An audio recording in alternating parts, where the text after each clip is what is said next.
Today's episode is going to be juicy, and it is inspired by a question a client recently asked about the difference between eroticism and sensuality.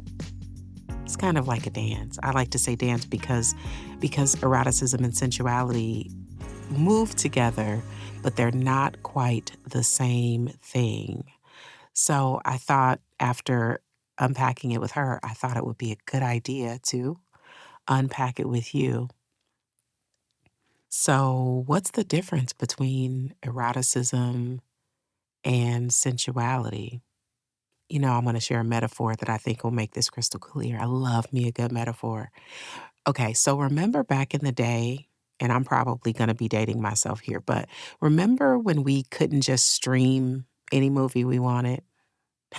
When a movie would be coming out, we'd first see those little teaser trailers, just enough to get your imagination going. And then the full trailer would drop and we'd spend like weeks or sometimes months thinking about the movie because it's not out yet, right? There would be posters everywhere and people would be talking about it. Maybe you might have read some early reviews or whatever, and this anticipation just builds up and you're just waiting for Friday, November whatever, to go and see the movie because it's finally out. And then after it was released and it was in theaters, then there was this big anticipation build again when we would wait for it to come out on DVD. Remember those like coming soon to DVD commercials? Anyway, the whole experience though was really the anticipation, the imagination, you know, wondering what it's going to be like. That that is eroticism. It's not actually watching the movie, right? Which is more sensuality. The build up to the big release, that's eroticism. So, eroticism is all about what's happening in your mind before you get the thing or before you get there. It's that delicious tension of wanting something that you can't have right away. And what's really interesting is that sometimes that anticipation, that buildup is actually more exciting. Like sometimes like the buildup and the anticipation of the movie was better than actually watching the movie itself, right? And if we're honest, sometimes these days, everything in the trailer is the whole movie, right? But it wasn't like that back in the day. Back in the day, they just gave you just enough. They gave you just enough to keep you curious, to make you wonder, to like kind of have you on the edge of your seat until the movie dropped. It was exciting. It was, I don't know. It was like you could like feel this welling inside yourself, and you talk about it with your friends. And I remember, gosh, I don't even know what number. There's been so many Mission Impossibles. Anyways, I don't know what number it was, but I remember taking my daughter and my nephew, and we ended up going to a midnight show. I think it was the one where Tom Cruise had that great hair and he was hanging from the cliff. I don't remember what that one was called. Anyway, his hair was like blowing in the wind and he's like hanging from the edge of this cliff when he gets the call, if he wants to take the mission or whatever. But anyway, my nephew and my daughter and I went to a midnight show of that movie and because I was so excited to see it. Again, that's eroticism. Like how many times have you built something up in your mind fantasizing about how amazing it's going to be? That anticipation, that desire, it's just thrilling. Again, that's exactly how eroticism works in our relationships and our sexuality.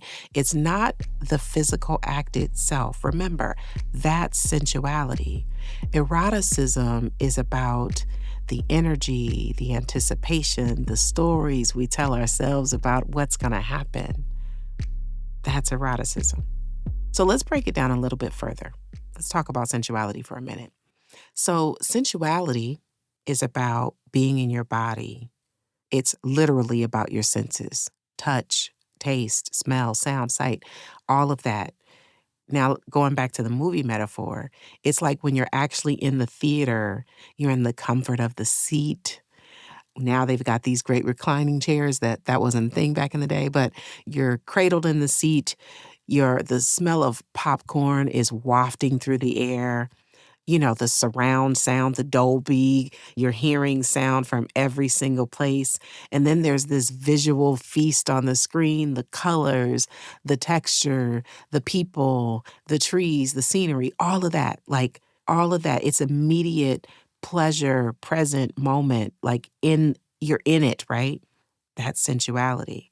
And it took me a while to kind of really get this distinction.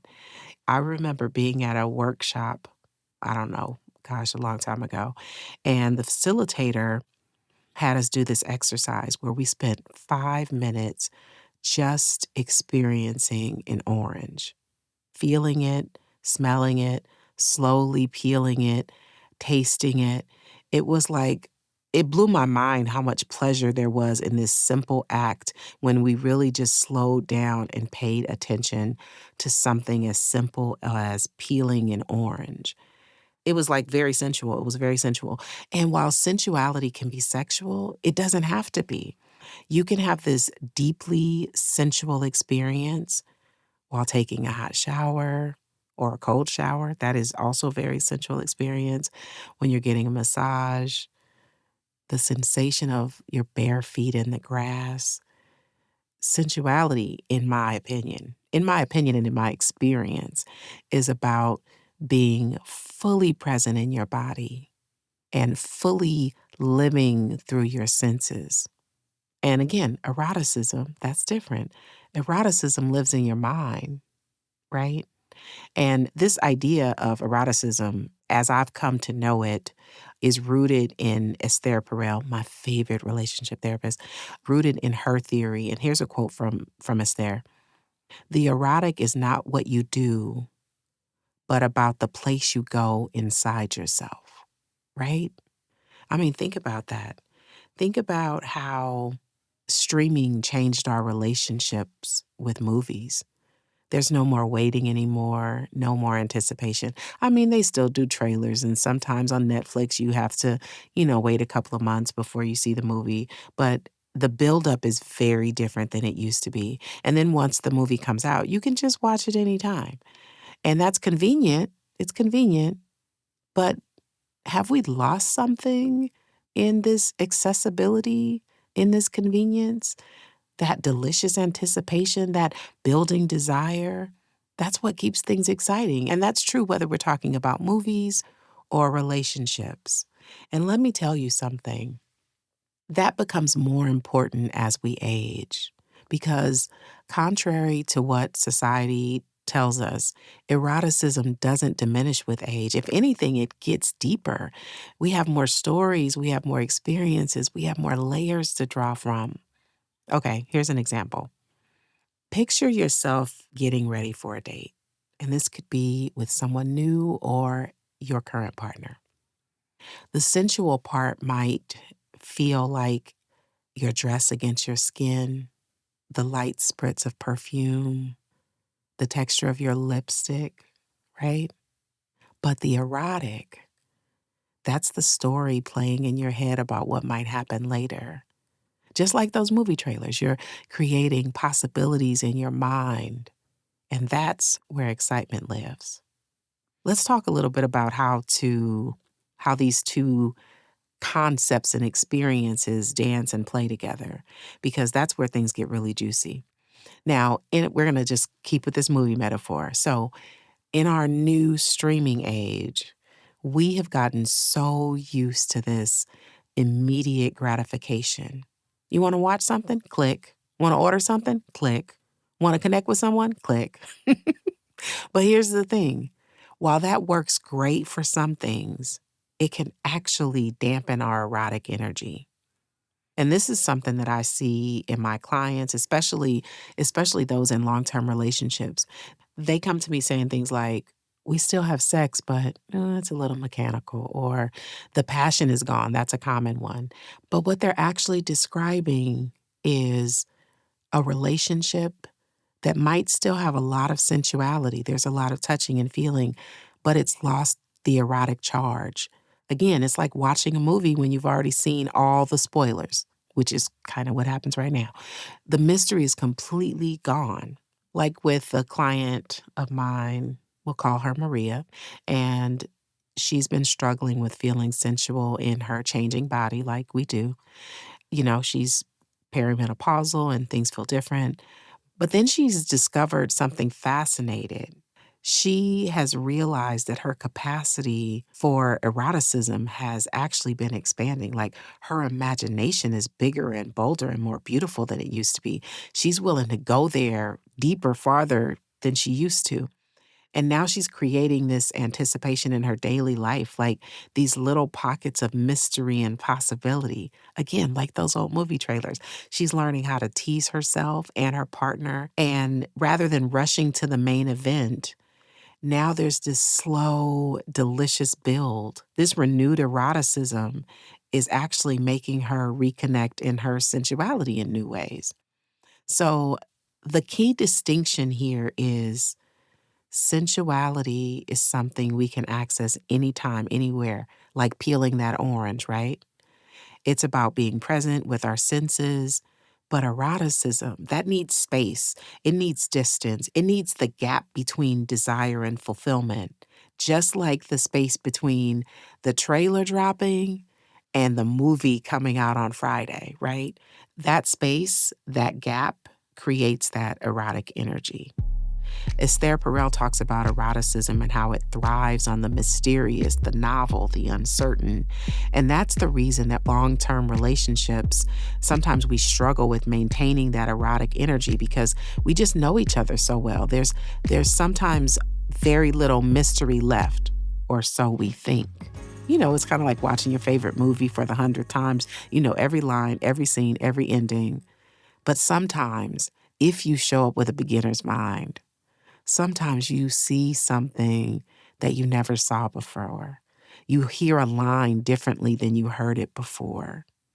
And that is where the eroticism lives.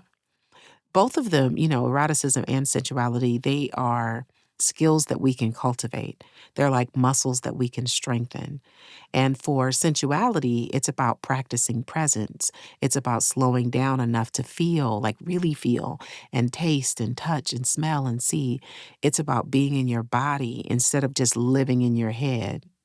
And for eroticism, it's about giving yourself permission to play in your imagination, about cultivating a mystery within yourself and keeping that spark of curiosity alive. I talk a lot about curiosity, like we just need to be curious all the time. So, practically, how do we cultivate both of them? So, here's some things you can explore. For sensuality, start your day with some kind of sensual ritual. It can be something as simple as enjoying a cup of coffee or a cup of tea, like feeling the warmth of the cup in your hand, smelling the aroma as it wafts through the air, like taking the time to feel, like once you take a sip, letting it slowly go down your throat and feeling the warmth until it hits your belly. So if you just keep your attention on it, you literally can feel the warm liquid travel down your throat, through your chest and into your belly. You could slow down and in the shower and just feel the water on your skin. You can pay attention to the texture of your clothes, of your food, everything you touch. Like as I'm doing this, I'm wearing this kimono and I'm like feeling the cotton beneath my fingertips. It's just really like practicing being present in your body as often as possible throughout the day. That will help you to be more sensual and be more present. Like, again, smell is the strongest sense linked to memory. And so, like, being really present and smelling what's around you, that will allow you to have more access when you access to those feelings, those thoughts to build your story when you get into the erotic. So, here's some practical steps to building eroticism. you just want to be able to create some anticipation in your daily life. It's kind of like if you have something you want to buy yourself. Like I just hit 800 days of meditation last week, and I'm like, oh, I want to buy myself something. I haven't picked the thing yet, but let's just imagine I had. Say there's this really cute weekender bag, and I am wanting to buy the bag, but instead of just buying it right away, which it's available at a click, giving myself some time to think about the bag. Imagine myself packing the bag for a weekend getaway, or the cloth, it's a cotton bag, so feeling the cloth, like, but not touching it because I don't have it yet, but just like prolonging the idea before I buy it. And you can also do that in your relationships. Like, you don't have to share every thought, every moment. You can explore your fantasies through reading and writing. That's one of my favorite things, like writing out fantasies, especially sexual fantasies. When I tell you that helps to build eroticism, I used to have a sexual fantasy journal, and it would, oh my God, ignite my turn on in such a big way. Highly recommend it. And you could even start practicing the art of suggestion, like with your partner. Like you could send a little mysterious text. Again, that's helping to percolate eroticism in you and in the other person. So you can just kind of like create these little trailers for your desires, little hints and previews rather than bulldozing to the main event. You could stretch that out over the week. You know, you could build that anticipation over extended periods of time. And again, you could just keep some things to yourself, which is not about hiding or keeping secrets, but just withholding a little more context to give your partner the experience of wonder and longing and desire. Again, building that eroticism. Here's the homework for this week because I love homework. I want you to pick one activity, one everyday activity, something that you do all the time, and make it completely sensual. I want you to really feel it and be present with all of your senses. Just notice everything about the experience. Again, it could be something as simple as peeling an orange. Just bring your whole self, your full attention, your full presence to whatever the experience is. Second, I want you to practice creating anticipation in your life. Maybe it's planning something special, but not revealing all the details. Or it could be sending a flirty text, but not following up right away. Again, this is not about playing games. It's about creating some erotic tension. And maybe it's like allowing yourself to daydream about the possibilities. And then I want you to notice the dance between these two energies in your life.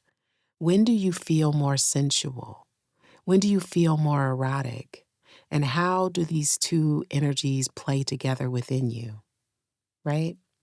Remember, eroticism and sensuality belong to you at every age, at every stage, in every version of you, in every different body that you've had and will have.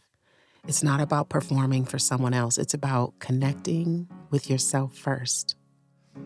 So until next time, keep exploring, keep playing, and remember, love is an adventure that starts with getting curious about you. I love you. Stay juicy.